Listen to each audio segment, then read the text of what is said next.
Dan, what are we hearing regarding Dak's offseason participation?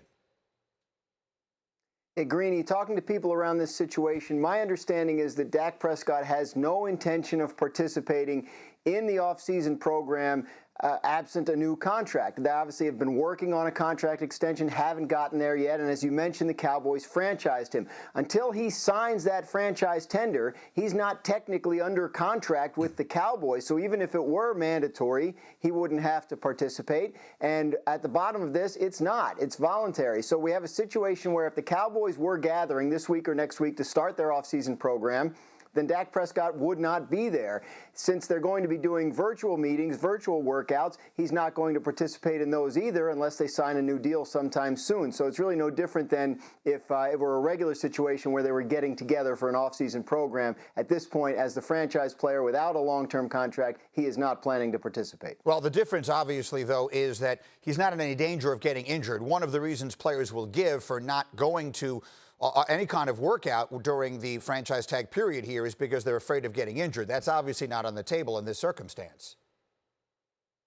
Well, except, I mean, yes, that you could get injured working out at home, which, that's a situation where, the team could elect not to pay you if you worked out at home and got hurt, non-football injury, et cetera. So I think we can take this as a statement. I mean, the man wants a long-term deal. They've been working on it for about a year now, and until he gets one, he's going to act like a player that's still looking for a long-term deal. His leverage is to not be there. Absolutely. That's exactly what I meant, really, was just to suggest that there's just no question about this. He's making a statement. I'm not showing up. I'm not doing anything until you show me the money.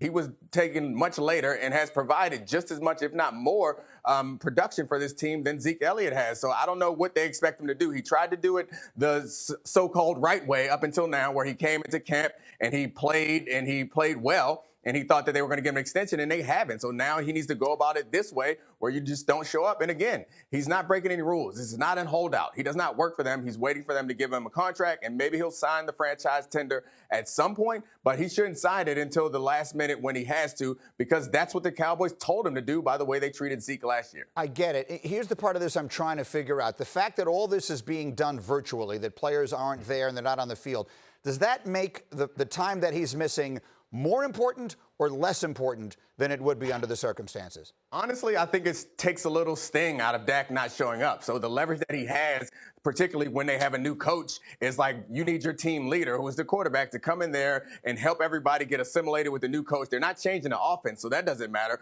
But having that quarterback there as that leader matters. But the problem is no one has that quarterback there to lead right now. So whatever sting that he was going to give the Cowboys by not showing up, everyone else is experiencing that same thing. And I'm not sure having him virtually there is the same impact. So I think that this current situation kind of puts a little bit of leverage back on the Cowboys side, because him not being there doesn't seem to matter because no quarterback is there right now. Yeah, I sort of see it the same way.